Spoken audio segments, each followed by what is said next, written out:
students, welcome to Vitamine channel. So this is the second lecture of triangles chapter of class 10. आज इस session में हम discuss करने वाले हैं very important theorem of triangles, that is basic proportionality theorem, in short BPT. It is also known as Thales theorem. Yes, ये theorem का हम प्रूफ बहुत ही डिटेल में स्टेप बाय स्टेप सीखने वाले हैं. उसके बाद हम डिस्कस करेंगे converse of basic proportionality theorem, उसका स्टेटमेंट ही डिस्कस करने वाले हैं और उसे कैसे यूज करना है उसका प्रूफ हम आज यहाँ पर नहीं देखने वाले क्योंकि नॉर्मली एग्जाम में वो नहीं आता. अगर आपको उसका प्रूफ चाहिए तो आप मुझे कमेंट सेक्शन में बता सकते हैं, तो उसके ऊपर एक मैं अलग वीडियो बना दूंगा. तो जैसे मैंने आपको बताया, हम बेसिक प्रोपोर्शनैलिटी थ्योरम का प्रूफ डिटेल में डिस्कस करने वाले हैं. एंड यस, थ्योरम स्टार्ट करने के पहले हमें कुछ बेसिक कॉन्सेप्ट्स की जरूरत पड़ेगी, वो हम पहले डिस्कस करेंगे. तो ऑब्वियस है ये सेशन जो है थोड़ा सा लेंदी हो सकता है, तो अगर आपके पास अभी टाइम नहीं है तो आप ये वीडियो को सेव कर सकते हैं, बाद में देख सकते हैं, या तो ये वीडियो का स्पीड आप 1.5x पे रख के भी देख सकते हैं. यस, क्योंकि शॉर्ट में समझना तो मैं आपको 2 मिनट या 4 मिनट में ये पूरा थ्योरम एक्सप्लेन कर सकता हूं, बट उससे कोई मतलब नहीं बनेगा, आपके कॉन्सेप्ट्स क्लियर नहीं होंगे. आपको फील आना चाहिए कि एक्चुअली हो क्या रहा है वहां पर और इसे कैसे प्रूव करना है. एक बार आपने ये पूरा वीडियो देखा, I am sure basic proportionality theorem का अगर प्रूफ आता है तो आप कभी भी वो पर्टिकुलर स्टेप में अटकोगे नहीं. Okay, so let's start with today's session. तो एंड मेरा रिक्वेस्ट हर एक बच्चों से ये है, प्लीज मार्क योर अटेंडेंस, और अटेंडेंस आपका मार्क तभी होगा जब आप ये वीडियो को लाइक करेंगे. तो लेट्स सी कितने नंबर ऑफ स्टूडेंट्स ये वीडियो को लाइक करते हैं. तो हमारा एम है एटलीस्ट 100 स्टूडेंट्स का लाइक होना चाहिए ये वीडियो पे, ताकि हमें ये पता चले कितने बच्चों ने ये लेक्चर को अटेंड किया और उन्हें ये सेशन अच्छा लगा. So let's start with today's session. तो सबसे पहले बेसिक प्रोपोर्शनैलिटी थ्योरम का स्टेटमेंट क्या है. ओके, तो जैसे मैंने एक काम करते हैं, हम लोग पहले थ्योरम पे नहीं जाते, मैंने आपको बोला बेसिक पहले देखेंगे. तो सबसे बेसिक चीजें जो हमें यहाँ पर रिक्वायरमेंट होगी वो है, सबसे पहले अगर मैं आपसे पूछूं, suppose this is a given triangle ABC. अब मुझे बताइए इसका एरिया हम कैसे निकालेंगे. तो एरिया ऑफ ट्राइंगल हम कैसे निकालते हैं normally, half into base into height. Yes, वो एक फॉर्मूला है, दूसरा हेरॉन्स फॉर्मूला. ओके, बट यहां पर हम half into base into height use जो करते हैं वो कॉन्सेप्ट पहले हम डिस्कस करेंगे. तो नॉर्मली अगर मैं आपको बोलूं अगर इसका एरिया निकालना, तो बहुत सारे बच्चों के दिमाग में ये बैठता है कि BC is the base and height जो होगा वो ए से बनेगा. यस, तो ये हो गया बेस और ये हो गया हाइट. क्या ये पर्टिकुलर ट्राइंगल में एक ही बेस है और एक हाइट है? नहीं, other side can also act as a base. अगर मैं इसको रोटेट करके ऐसा कर दूं तो this will act as a base, AB will act as a base, AC will act as a base. Yes, तो यहां पर कितने बेस है? There are 3 base, that is BC, AB and AC. अगर आप AB को बेस कंसीडर करोगे तो हाइट कहां से बनेगा? ऑपोजिट वर्टेक्स से. यस, हाइट कहां से बनेगा? ऑपोजिट वर्टेक्स से, that is CD for example. Is it clear? और अगर आप AC as a base consider करते हो तो हाइट कहां से बनेगा? B से, ऑपोजिट वर्टेक्स से, तो ये आपका हो जाएगा BE for example. Is it clear? तो यहां पर आप एरिया ऑफ ट्राइंगल कोई भी बेस ले सकते हो और उसका करस्पॉन्डिंग हाइट लेके आप इसका एरिया कैलकुलेट कर सकते हो. तो अगर आप कोई भी बेस लेते हो, चाहे ये बेस लो, चाहे ये बेस लो, चाहे ये बेस लो, अगर आप ये बेस लो तो ये हाइट लेना पड़ेगा, ये बेस लोगे तो ये हाइट होगा, ये बेस है तो ये हाइट होगा. तो कोई भी बेस लेके उसका करस्पॉन्डिंग हाइट लेके आप एरिया कैलकुलेट कर सकते हो. Area will remain the same. Is it clear? ऐसा नहीं कि ये बेस और ये हाइट लोगे तो एरिया अलग आएगा, ये बेस और ये हाइट लोगे तो एरिया अलग आएगा. नहीं, area will remain the same. Is it clear? Hope ये चीज समझ में आ गई है. और हाइट का मतलब एक्चुअली क्या होता है? What is height? अगर मैं बोलूं ये ट्राइंगल का हाइट जो है, अगर बेस BC है तो हाइट क्या है? Suppose AF. तो एक्चुअली हाइट क्या होता है? हाइट इज नथिंग बट ये जो बेस है ना, ये बेस ऑपोजिट वर्टेक्स से कितना दूर है परपेंडिकुलर वाइज, वो कितना दूर है, ये वाला डिस्टेंस नहीं, हमें कौन सा डिस्टेंस चाहिए? Perpendicular distance. यस, तो व्हाट इज द हाइट? अगर मैं हाइट कंसीडर करूं मैं पर्टिकुलर ट्राइंगल का, तो ऑब्वियस है यहां तो 3 हाइट बनेगा. लेकिन हाइट का मतलब क्या होता है? हाइट का मतलब ये होता है कि वो जो बेस है वो ऑपोजिट वर्टेक्स से कितना दूर है, परपेंडिकुलर डिस्टेंस उसका कितना है. Is it clear? अब अगर मैं बोलूं अगर बेस ये है तो हाइट क्या होगा? C से बनेगा. तो इसका मतलब C से ये AB जो है वो परपेंडिकुलर, उसका डिस्टेंस कितना है, that will give you the height. समझ में आ रहा है? ये चीज समझा सबको? तो पहला तो एरिया क्या होता है? Half into base into height. तो बेस और हाइट कुछ भी हो सकता है, कुछ भी मतलब अगर ये बेस है तो उसका करस्पॉन्डिंग हाइट आपको लेना पड़ेगा. ये कॉन्सेप्ट समझ में आ गया? तो यहां पर हम कोई भी बेस ले सकते हैं और उसका करस्पॉन्डिंग हाइट लेके इसका एरिया कैलकुलेट कर सकते हैं. ये चीज आपको समझ में आ गई होगी. ओके, अब दूसरा थिंग, जैसे कि ये ट्राइंगल है, ये एक ट्राइंगल है, अब ट्राइंगल सपोज ABC. अब सपोज अगर मैं इसका बेस BC लेता हूं, बेस BC लेता हूं, तो हाइट कहां से बनेगा? ऑब्वियस है ए से बनेगा। अब मुझे बताइए ए से इसके ऊपर परपेंडिकुलर बीसी पे ऐसा कुछ बन सकता है क्या?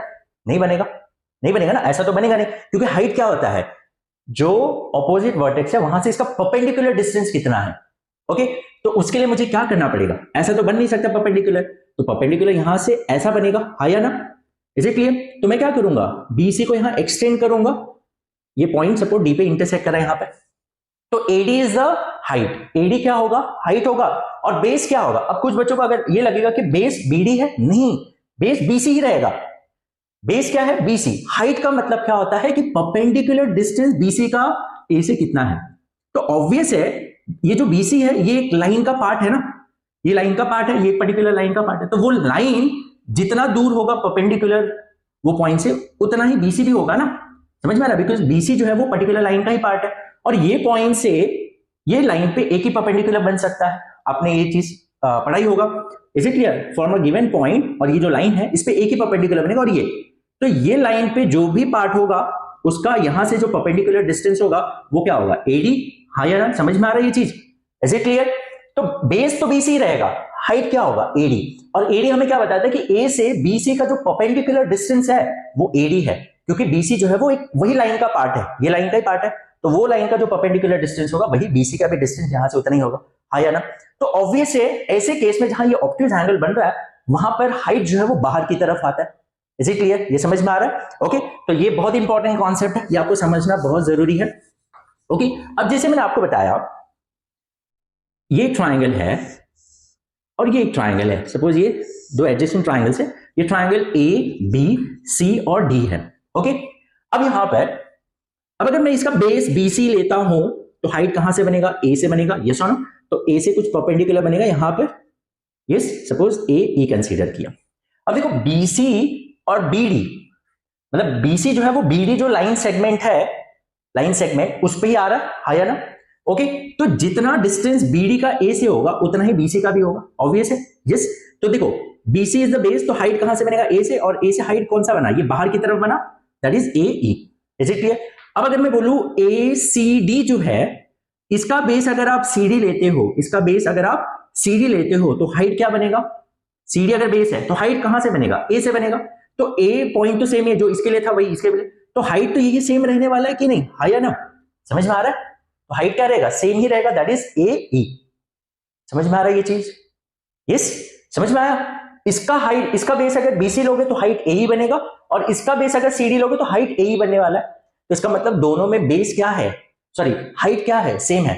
Is it clear? अगर आप ये इसका बेस ये लेते हो और इसका बेस ये लेते हो तो दोनों ही ट्राइंगल का हाइट जो आएगा वो सेम ही आएगा, हाँ या ना? समझ में आ रहा है ये? और ये मुझे जरूरत पड़ेगा बेसिक प्रोपोर्शनलिटी थ्योरम में, ये कॉन्सेप्ट। क्यों? क्योंकि वहां पर हम एरिया जगह रेशियो लेंगे, तो हाफ इंटू बेस। अब देखो इसका बेस क्या है? बीसी इंटू हाइट, इसका हाइट क्या है? ए ई अपॉन हाफ इंटू, अब इसका बेस क्या है? सीडी, और हाइट क्या है? ए ई। तो देखो जब दोनों ट्राइंगल का एरिया का आप रेशियो लोगे तो first of all half of will get cancel, जो कॉमन चीज है वो भी कैंसिल हो जाएगा। कॉमन चीज क्या है यहाँ पर? हाइट। तो एक्चुअली फाइनली आपको रेशियो क्या मिलेगा? BC upon CD, that is the ratio of the base, क्योंकि यहाँ पर बेस अलग है लेकिन हाइट सेम है, और हाफ ऑफ तो कैंसिल ही हो जाएगा। समझ में आ रहा है ये चीज? ओके, तो जब आप एरिया का रेशियो लेते हो तो जो चीज कॉमन होगा वो कैंसिल आउट होगा। अगर बेस सेम होता, फॉर एग्जाम्पल किसी में बेस सेम होता और हाइट अलग अलग होता, तो वो केस में क्या होता? हाइट रहता लेकिन बेस कैंसिल आउट हो जाता, तो वो रेशियो किसका बनता? एरिया का जो रेशियो आता वो हाइट का रेशियो आता। Is it clear? लेकिन यहां पर हाइट सेम है, बेस अलग अलग है, तो यहां पर एरिया का जो रेशियो लोगे वहां रेशियो ऑफ द बेसिस आएगा। Is it clear? ये हाफ ऑफ तो सब में कैंसिल होने वाला है। समझ में आ रहा है? अब ऐसा भी तो हो सकता है कि बेस और हाइट दोनों ही सेम है, बेस भी सेम है हाइट भी सेम है, तो रेशियो क्या आएगा? 1:1 आएगा, आया ना? अब जैसे एक एग्जांपल देखो, ये मैं चीज इसलिए बता रहा हूं क्योंकि ये सारी चीजें हमें बेसिक प्रोपोर्शनल थ्योरम में यूज होने वाला है, तो इसे हम पहले अगर समझ लेंगे तो आगे हमें बहुत इजी होगा समझने में थ्योरम को। ओके, तो अब देखो जैसे ये ट्राइंगल है, ये ट्राइंगल है, और दूसरा ट्राइंगल ये है। यस, अब अगर आप देखोगे, और दूसरा थिंग इज ये दोनों ही ट्राइंगल, ये ट्राइंगल और ये ट्राइंगल, सपोज ये ट्राइंगल है ए बी सी और ये है ए डी सी, और ये दोनों पैरेलल लाइंस है, ये दोनों क्या है, पैरेलल लाइंस है। ओके, अब अगर ये दोनों लाइन पैरेलल है, अब अगर मैं बोलूं what is area of triangle ABC and ADC, अगर मैं दोनों का एरिया निकालना चाहूंगा तो यहां पर एक तो हमें दिख रहा है दोनों का एक बेस सेम है, बेस तो 3 हो सकते हैं लेकिन मुझे जो कॉमन दिखेगा मैं उसको बेस कंसीडर करूंगा। तो यहां पर AC जो है वो क्या है, इसका भी बेस है, इसका भी बेस है, तो दोनों में ये बेस कॉमन है, हाँ या ना। तो अगर बेस कॉमन है तो वेल एंड गुड, तो बेस कॉमन आ गया तो बेस तो कैंसिल आउट हो जाएगा, हाफ हाफ भी कैंसिल हो जाएगा। अब हाइट की बात करते हैं, इसका हाइट अगर बेस AC है तो हाइट यहां से बनेगा B से, तो ये हाइट ऐसा कुछ बनेगा, हाँ या ना। और ADC जो है इसका बेस AC है तो हाइट D से बनेगा, और ये ऑब्ट्यूज है तो ऑब्वियसली ये बाहर की तरफ बनेगा कहीं, हाँ या ना, यस और नो। अब मुझे बताइए सपोज ये E है और ये F है, तो दोनों का बेस सेम है, तो हाफ इंटू इसका बेस है AC, इसका हाइट है BE अपॉन दूसरे ट्राइंगल का हाफ इंटू बेस क्या है इसका AC है, हाइट है DF, तो half half get cancel, AC get cancel, base same है, बेस कैंसिल हो गया। अब ये जो हाइट है BE और DF ये दोनों भी इक्वल होगा, हाँ या ना। ये अलग अलग है लेकिन दोनों का मेजरमेंट सेम होगा, क्यों, क्योंकि ये दो लाइन पैरेलल है। अब जब दो लाइन पैरेलल है तो उनके बीच में जो परपेंडिकुलर डिस्टेंस होता है, जो परपेंडिकुलर डिस्टेंस होता है वो हमेशा क्या रहता है, सेम रहता है कि नहीं। ये सुनो, ये कितने भी परपेंडिकुलर यहां बना दो पैरेलल लाइन, क्योंकि दो पैरेलल लाइन कभी इंटरसेक्ट नहीं होते तो ऑब्वियस उनके बीच में जो डिस्टेंस होता है वो हमेशा सेम रहेगा। तो ये जो परपेंडिकुलर डिस्टेंस होगा वो सेम होगा, तो ऑब्वियस है दोनों का हाइट जो है वो परपेंडिकुलर डिस्टेंस ही तो है, वो क्या होगा, सेम होगा। ये सुनो, तो जब हाइट सेम होगा तो B और DF दोनों इक्वल होंगे, तो मैं DF की जगह पे B लिख सकता हूं या B की जगह पे DF लिख सकता हूं, ऑब्वियस वो भी कैंसिल आउट हो जाएंगे, तो रेशियो क्या आएगा 1:1, हाँ यार। तो देखा जाए बेस भी सेम है, हाइट भी सेम है, तो ऑब्वियस दोनों का एरिया इक्वल हो जाएगा, हाँ या ना। जब बेस सेम है, हाइट सेम है, तो एरिया क्या होता है, half into base into height, उसका भी एरिया वही आएगा, उसका भी एरिया आएगा, समझ में आ रहा है। ये कब होता है, when the two triangles lying on the same base and between two parallel lines, जब बेस सेम है तो कैंसिल होगा, और दो पैरेलल लाइन के बीच में अगर है तो हाइट भी सेम आएगा, समझ में। एक्चुअली ये थ्योरम जो है आपको 9th स्टैंडर्ड में था, बट लास्ट ईयर ये सिलेबस से निकाल दिया गया था, बट ये कॉन्सेप्ट और ये थ्योरम आपको पता होना चाहिए कि when the two triangles lie on the same base and between the same parallel lines both the triangles will be equal in area। Is it clear? दोनों का एरिया क्या होगा, इक्वल होगा। होप यहां तक कॉन्सेप्ट समझ में आ गया, हाँ या ना। Is it clear? अगर आपको यहां तक कॉन्सेप्ट समझा तो प्लीज लाइक दिस वीडियो। आगे का हम अभी थ्योरम डिस्कस करेंगे। ओके, देखो कॉन्सेप्ट समझोगे तो आपको प्रूफ बहुत अच्छे से समझेगा। डायरेक्टली प्रूफ स्टार्ट करेंगे तो कुछ कुछ चीजें शायद आपको समझ में ना आए, तो इसलिए हम पहले बेसिक से ही स्टार्ट करते हैं। अब हम स्टेटमेंट को पहले समझते हैं। स्टेटमेंट क्या है, if a line is drawn parallel to one side of a triangle intersecting the other two sides in distinct points, the other two sides are divided in the same ratio। कहने का मतलब क्या है, जैसे ये triangle है, triangle ABC, and a line is drawn parallel to, a line is drawn, suppose line L है, it is drawn parallel to one side of a triangle, suppose BC को parallel है, and it is intersecting other two sides AB or AC at two distinct points, let it be point D and E। yes, दो distinct point पे intersect कर रहा है। अब अगर ये लाइन इसको पैरेलल है और ये दो साइड को intersect कर रहा है दो पॉइंट्स पे, तो ये जो रेशियो बनेगा that is AD upon DB will be equals to AE upon EC। is it clear? समझ में आ रहा है? हाँ, तो गिवन क्या है प्लीज ध्यान दो। हाँ, given, what is given part? Given is in triangle ABC that line L is parallel to BC intersecting and intersecting AB and AC at point D and E respectively। yes, ये this is given part। हमें proof क्या करना है, हमें यहां पर proof क्या करना है कि अगर कोई ट्रायंगल में एक लाइन जो है वो एक साइड को पैरेलल है और दो साइड को इंटरसेक्ट कर रहा है, तो हमेशा वो दो साइड को इक्वल रेशियो में डिवाइड करेगा। मतलब हमें ये दिखाना पड़ेगा कि AD upon DB will be equal to AE upon EC, हाँ या ना। यस, हमें ये प्रूफ करना है, समझ में आ रहा है? Okay, this is the given part and this is what we have to show. Is it clear? Okay, तो ये जो डायग्राम है, ये diagram it is not sufficient, तो इसमें हमें कुछ कंस्ट्रक्शन करना पड़ेगा। हाँ, जैसे आप 9th में भी पढ़े होंगे, कुछ प्रूफ में हमें कुछ कंस्ट्रक्शन करने पड़ते थे। तो यहां पर भी हम कंस्ट्रक्शन करेंगे कुछ, तो कंस्ट्रक्शन, तो कौन कौन से कंस्ट्रक्शन करेंगे? तो सबसे पहले आप कंस्ट्रक्शन करोगे ड्रॉ बीई, बी को ड्रॉ करना है, उसके बाद ई से आप एक परपेंडिकुलर ड्रॉ करोगे यहां पर, इसे नाम दे दिया सपोज एफ। ओके, समझ में आ रहा है? Is it clear? ओके, तो पहला construction draw BE and EF, draw BE and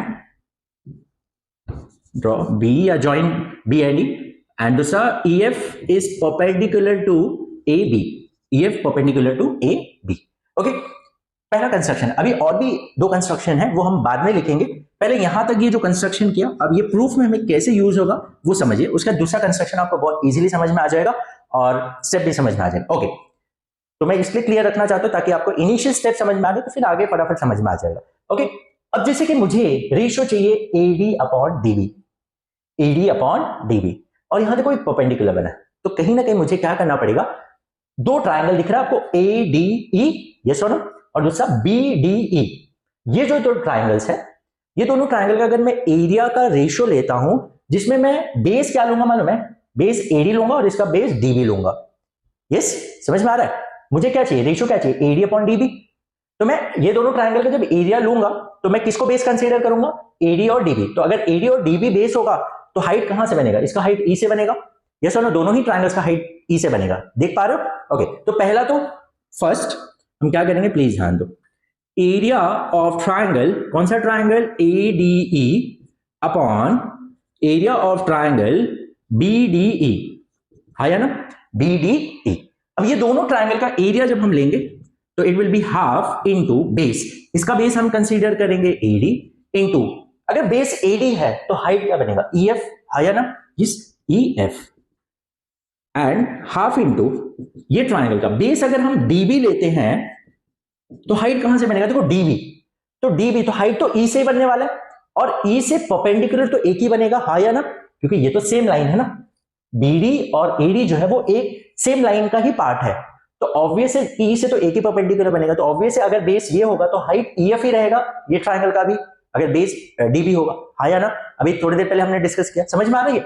तो इसका मतलब इसका जो बेस होगा, सॉरी हाइट क्या होगा, EF ही होगा, हाँ या ना।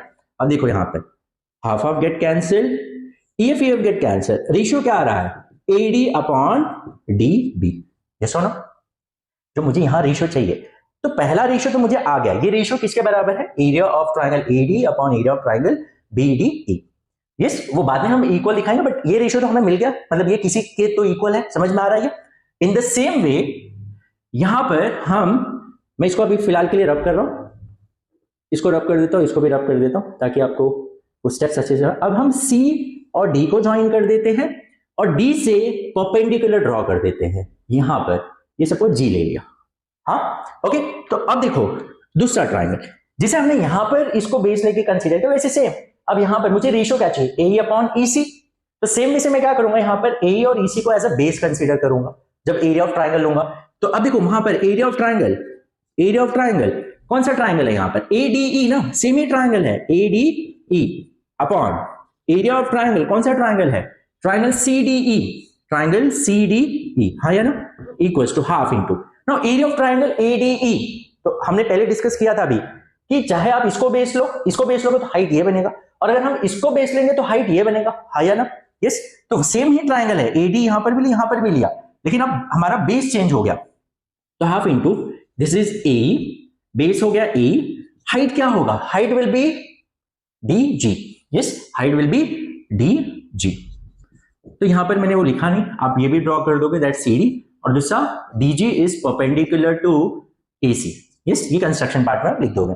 ओके, अब यहां पर AE half into AE into DG upon half into, अब देखो CDE इसका बेस क्या है, EC, तो half into base into height क्या है, हाइट देखो C अगर बेस है तो हाइट तो D से बनेगा, और D से हाइट ऑलरेडी बन चुका है बाहर की तरफ, तो यही सेम हाइट इसके लिए भी होगा अगर ये बेस होगा, समझ में आ रहा है, इज इट क्लियर? तो हाइट क्या आएगा, DG, हाँ या ना, समझ में आ रहा है? हमने अभी डिस्कस किया था बेस और हाइट क्या होता है, height is the perpendicular distance of the base from the opposite vertex, तो ऑपोजिट वर्टेक्स D है, तो डी से जो परपेंडिकुलर डिस्टेंस होगा, और ऑलरेडी हमें पता है एई और ईसी ये सेम लाइन का पार्ट है, तो एक पॉइंट से पर्टिकुलर लाइन पे एक ही परपेंडिकुलर बनता है, हाँ या ना? तो ऑब्वियस अगर आप बेस ये लोगे तो हाइट यही बनने वाला है for this triangle also, for this triangle, अगर इसका बेस ये होगा और इसका बेस ये होगा, हाँ या ना? ओके, तो यहां पर देखिए दोनों का हाइट क्या है, सेम है। तो देखो half of get cancel, DG get cancel, AE upon EC, हाँ या ना? समझ में आई? Is it clear? अब देखो हमें क्या रेशियो चाहिए था, एडी अपॉन डीबी और ए अपॉन ईसी। अब मुझे ये रेशियो और ये रेशियो को इक्वल शो करना है, मुझे इन दोनों को इक्वल शो करना है। अब अगर मुझे इन दोनों को इक्वल शो करना है तो मुझे ये शो करना पड़ेगा ये दोनों जिसको इक्वल है, ये दोनों किसको इक्वल है, इनके रेशियो की इक्वल है, हाँ या ना? तो अगर मैं किसी तरीके से ये शो कर दूं कि ये दोनों रेशियो इक्वल है, तो ऑब्वियस अगर ये दोनों इक्वल होगा तो ये दोनों भी तो इक्वल ही हो जाएगा, हाँ या ना? ओके, अब इधर फोकस करते हैं, इधर फोकस करो। अब देखो रेशियो, तो इसमें देखो इसका न्यूमरेटर क्या है, एरिया ऑफ ट्राइंगल एडी, इसका न्यूमरेटर क्या है, एरिया ऑफ ट्राइंगल एडी, मतलब दोनों का न्यूमरेटर तो सेम ही है, हाँ या ना? तो न्यूमरेटर सेम मिला। अब डिनोमिनेटर पे फोकस करना है, न्यूमरेटर तो सेम है, अगर यहां पर सपोज न्यूमरेटर में 5 है और यहां सपोज x है और यहां पर भी 5 है, यहां पर y है, फॉर एग्जांपल ये 5 है और ये x है, ये 5 है और ये y है। अब मुझे शो करना है किसी तरीके से मैं शो कर दूं कि x और y भी इक्वल है, तो ऑब्वियस है ये रेशियो इक्वल लगेगा, हाँ या ना? समझ में? अगर x 7 के बराबर तो ये 5/7 होगा और y भी 7 के बराबर होगा तो 5/7 होगा, हाँ या ना? समझ में आ रहा है? ओके, तो यहां पर न्यूमरेटर सेम है, अब मुझे डिनोमिनेटर को सेम प्रूव करना पड़ेगा। क्या डिनोमिनेटर सेम है? डिनोमिनेटर क्या है, area of triangle BDE, area of triangle BDE and area of triangle CDE, हाँ या ना? ये दोनों का एरिया इक्वल होगा, हाँ या ना? यस, क्योंकि मैंने थोड़ी देर पहले आपको बताया, देखो ये दोनों जो ट्राइंगल है, ये दोनों जो ट्राइंगल बीडीई और सीडीई, देखो दोनों का बेस डी में कंसीडर कर सकता हूं, हाँ या ना? समझ में आ रहा है? ये ऐसा कुछ बन रहा है, ऐसा कुछ फिगर बन रहा है, अगर आप ध्यान से देखोगे तो ऐसा कुछ फिगर बन रहा है, सपोज ये बी डी ई और ये सी डी, मैंने ऐसा बना दिया। तो देखो दोनों का बेस सेम है, डीई सेम है, दोनों का बेस सेम है, दोनों का हाइट भी सेम है, दोनों का हाइट भी सेम है। कैसे? क्योंकि ये लाइन और बी सी तो पैरेलल है, तो हाइट तो यहां से ही बनेगा, सॉरी अगर बेस सपोज बेस अगर हम डी ले लें तो ऑब्वियस हाइट कहां से बनेगा, बी से बनेगा ना, तो हाइट ये बनेगा और इसका हाइट भी यहां से ये बनेगा, आया ना? अगर हम बनाना चाहे तो हाइट ये बनेगा और ये हाइट बनेगा, तो हाइट तो सेम ही रहने वाला है क्योंकि दोनों सेम पैरेलल लाइन के बीच में। तो अभी मैंने डिस्कस किया था, if the triangles lie on the same base, base ये है डीई, हाइट क्या होगा, ये होगा। Is it clear? तो यहां पर since triangle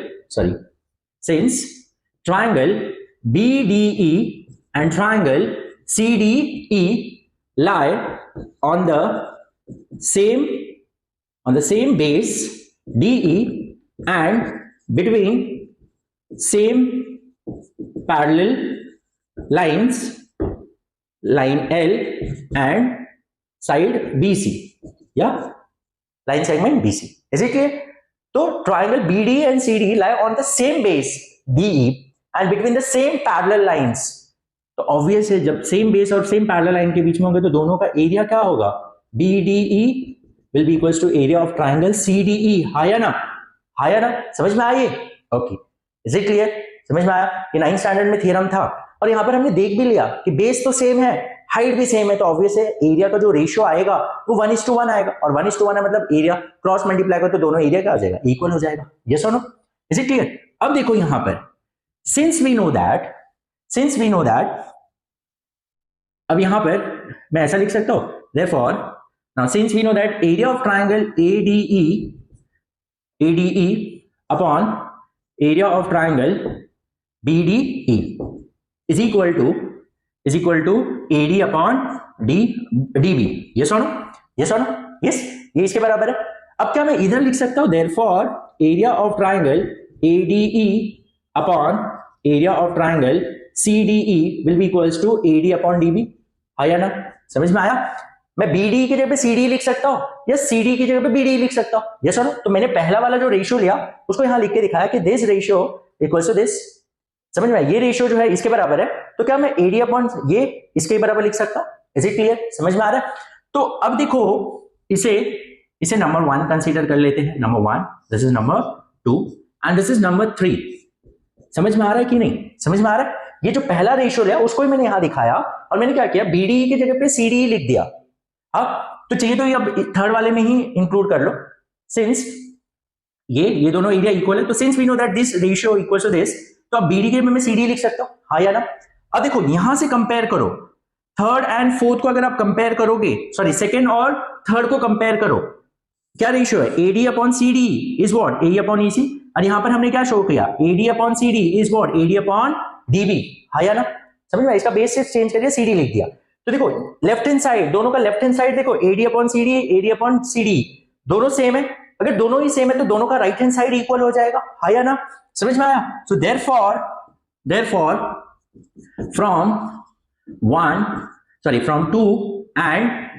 from 2 and 3 we can say that these two ratios are equal, that is AD upon DB will be equals to AE upon EC, हाँ या ना। समझ में आया, समझ में आ रहा है कि नहीं बच्चों? Yes, is it clear? देखो यहां तक सबको समझा, एक बार वापस तो मैं एक्सप्लेन कर देता हूं। हमने देखा कि दोनों का लेफ्ट हैंड साइड जो है उसमें न्यूमरेटर सेम है, सिर्फ डिनोमिनेटर को मुझे सेम दिखाना था, तो मुझे ये दिखाना था बीडी और सीडी दोनों इक्वल है, और वो दोनों इक्वल है क्योंकि they are lying on the same base and between the same parallel line, तो ये दोनों एरिया इक्वल होगा। अब मुझे मालूम है पहला वाला जो रेशियो है यही चीज को मैंने यहां लिख दिया, लेकिन डिनोमिनेटर में जहां बीडी था वहां सीडी लिख दिया, क्यों? क्योंकि ये दोनों तो इक्वल है। अब जैसे मैंने सीडी लिखा, अब ये जो रेशियो दिख रहा है उस ये जो सेकंड वाला स्टेप है उसमें भी ये रेशियो है ना लेफ्ट हैंड साइड में, तो अब रेशियो देखो दिखने में सेम हो गया। अब अगर लेफ्ट हैंड साइड का रेशियो इक्वल है तो ऑब्वियस है राइट हैंड साइड भी तो इक्वल ही होगा, तो AD upon DB will be equals to AE upon EC. Hope you have understood. समझ में आया? So this is how we can prove basic proportionality theorem. Yes, अभी सेशन कंप्लीट नहीं हुआ, आगे हम converse of basic proportionality theorem देखने वाले हैं, और इसमें भी कुछ चीजें अभी पहले डिस्कस करेंगे। होप आप लोगों को बेसिक प्रोपोर्शनैलिटी थ्योरम जो है वो समझ में आ गया। ओके, अब यहां पर देखो, हाँ प्लीज ये चीज को आप चाहिए तो लिख सकते हो फ्रॉम 1, ये 1 से हमें ये रेशियो मिला था, और यहाँ पर ये जो हमने BD और CD के जब पे ये लिखा, इसका रीजन ऑलरेडी यहाँ लिखा, तो चाहिए तो आप यहाँ पर भी मेंशन कर सकते हो, since area of triangle BDE is equals to area of triangle CDE। Is it clear? ये जो हमने रिप्लेसमेंट किया रेशियो में वो क्यों किया? क्योंकि they are equal to each other. Hope it is clear now. तो ये थ्योरम मतलब क्या हुआ कि कोई भी ट्राइंगल, अब देखो, अब जैसे ये ट्राइंगल है और ये देखो डी, ये जो लाइन है L वो कहीं से भी पास हो सकता है, is not about from the mid point. कुछ बच्चों को लगता है मिड पॉइंट मिडिल पार्ट से पास होगा, नहीं, कहीं से भी पास हो सकता है। अब सपोज यहां से पास हो रहा है, एक एग्जांपल, तो यहां पर D और E होगा, ये सर, तो क्या आएगा यहां पर भी रेशियो वही आएगा, AD upon DB will be equals to AE upon EC। अब अगर ये रेशियो 1/4 आ रहा है तो ये भी रेशियो 1/4 ही होगा। Is it clear? और ये लाइन माइट भी यहां हो सकता है, माइट भी यहां पर भी हो सकता है ये लाइन, तो ये क्या हो जाएगा, यहां पर D और E हो गया, तो AD upon DB will be equals to AE upon EC। अब दोनों तरफ जो रेशियो बनेगा वो सेम ही होगा, वो लाइन कहीं से भी पास हो सकता है। अब यहां माइट भी ऐसा हो सकता है 4:1, 4:1। Is it clear? सो ये लाइन कहीं से भी पास हो सकता है। दी कॉन्सेप्ट इज सेम, आपको मतलब थ्योरम सेम ही अप्लाई करना है। और ऐसे हो, अगर फॉर एग्जांपल ऐसा है A B C और ये D और E है, अब अगर D जो है वो AC को पैरेलल है, D इज AC को पैरेलल है, तो क्या होगा, BD by DA will be equals to BE by EC, this by this will be equals to this by this, क्योंकि ये इसको पैरेलल है। तो बेसिक प्रोपोर्शनैलिटी हम वही बोलता है कि if any line is parallel to one side of a triangle intersecting the other two sides at two distinct points, then it divides the two sides in the equal ratio। समझ में आया? Okay, तो वो line किसी side को भी parallel हो सकता है, हाँ, माइट भी ऐसा पैरेलल हो सकता है, इसको पैरेलल हो सकता है ये साइड को, so this upon this will be equals to this upon this। Is it clear? So this is a basic proportionality theorem. Now we'll see what is converse of basic proportionality theorem।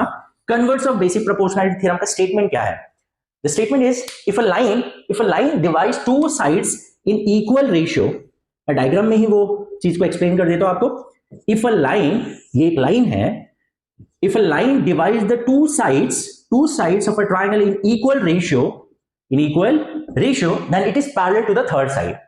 इसका एक converse है। इसमें क्या था, line parallel दिया था तो sides को इक्वल रेशियो में डिवाइड करेगा। इसीलिए in the same way, sides मतलब जो इंटरसेप्ट बनेगा वो, इन द सेम वे इसका कन्वर्स होगा, वहां पैरेलल दिया था तो रेशियो हमने लिया। कन्वर्स में क्या होगा, अगर कोई भी ट्रायंगल में अगर आपको ये रेशियो इक्वल दिखता है, then this line will be parallel to the third side. Is it clear? So what is the converse का statement? if a line divides the two side in equal ratio, then that line is parallel to the third side। Is it clear? कहने का मतलब given क्या होगा, इधर given आपको ये होगा AD अपॉन DB, ये आपका गिवन पार्ट होगा। प्रूफ में क्या होगा, that line L will be parallel to BC। तो जैसे हम यहां पर अभी फिलहाल प्रूफ नहीं देखने वाले, जैसे आपको ये पता होना चाहिए कि कभी भी अगर आपको कोई ट्रायंगल में दो साइड्स का जो रेशियो अगर इक्वल आ रहा है, तो वो जो लाइन डिवाइड कर रहा है वो क्या होगा, थर्ड साइड को पैरेलल होगा। If you are getting this condition then this will be true. Yes, line L will be parallel to BC। समझ में आया? Is it clear? ओके, अब अगेन वो लाइन कहां से भी पास हो सकता है, यहां से भी पास हुआ, तो ADBE, तो AD upon DB is equals to AE upon EC। अगर आपको रेशियो मिलता है then you can say that this line will be parallel to BC. Is it clear? So this is the converse of basic proportionality theorem. Hope you have understood both the theorems. ये theorem में क्या है, basic proportionality theorem में क्या है, if a line is parallel to one side of a triangle dividing intersecting the two sides at two distinct points, then it will divide the two sides in equal ratio. यहाँ आपको parallel दिया होगा तो आप ratio ले सकते हो। यहाँ पर रेशियो आपको दिया, अगर कहीं दिखता है रेशियो इक्वल है, दो साइड्स का जो इंटरसेप्ट बन रहा है अगर वो रेशियो इक्वल है तो क्या होगा, वो लाइन जो होगा वो थर्ड साइड को पैरेलल होगा। दैट इज अ कन्वर्स का statement. Hope you have understood. If still you have any doubt in any of the step जो हमने प्रूफ किया या जो हमने यहाँ एक्सप्लेन किया, तो आप मुझे कमेंट सेक्शन में बता सकते हैं। एंड जैसे मैंने आप सभी को बताया, अगर आप अभी एंड तक ये वीडियो देख रहे हैं तो please share among your friends. That means आपको ये सेशन अच्छे से समझ में आया, तो अपने फ्रेंड्स में भी प्लीज शेयर करिए, क्योंकि ज्यादा से ज्यादा बच्चे अगर हमसे कनेक्ट होंगे तो हमें एक मोटिवेशन मिलता है, यस हम जो पढ़ा रहे हैं ज्यादा से ज्यादा बच्चों को समझ में आ रहा है और उन्हें अच्छा भी लग रहा है। तो जितना ज्यादा कनेक्ट होंगे ऑब्वियस है it will be more motivation for us and हमें पढ़ाने में भी मजा आएगा। कम बच्चे अटेंड करेंगे तो इंटरेस्ट नहीं आता है कि नहीं, मतलब माइट भी हम जो पढ़ा रहे हैं वो सामने वाले को समझ में नहीं आ रहा है, उनको इंटरेस्ट नहीं आ रहा है, तो हमें ऐसा लगता है नहीं जाने दो, नहीं पढ़ाते। ऐसे क्लियर? बट अगर आपको अच्छा लग रहा है तो प्लीज शेयर, जितना ज्यादा से ज्यादा अपने फ्रेंड सर्कल में या ग्रुप में शेयर करेंगे उससे हमें सपोर्ट मिलेगा, हमें भी एक मोटिवेशन मिलेगा। और हमारा ये वीडियो का जो अटेंडेंस का टारगेट है, अटेंडेंस मतलब लाइक का जो टारगेट है, वो एटलीस्ट 100 लाइक्स होने चाहिए ये वीडियो पे, तो इससे हमें एक और मोटिवेशन मिलेगा। So please share among your friends and please subscribe our channel also, अगर आपने सब्सक्राइब अभी तक नहीं किया हमारे चैनल को, ताकि आपको रेगुलर अपडेट्स मिलते जाए। So will meet in the next session, till then take care.